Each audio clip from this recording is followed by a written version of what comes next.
So what is emerging technologies? An emerging technology is a field of technology, or we can say it is a term generally used to describe a technology that develop new area in significant way with new technological developments. Examples of emerging technologies. Internet of Things. Social media such as Facebook, Instagram, Twitter, and YouTube. 3D printing. Augmented reality.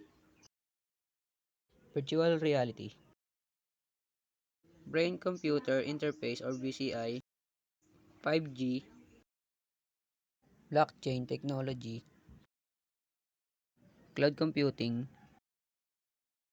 Biotechnology. And the last one is nanotechnology.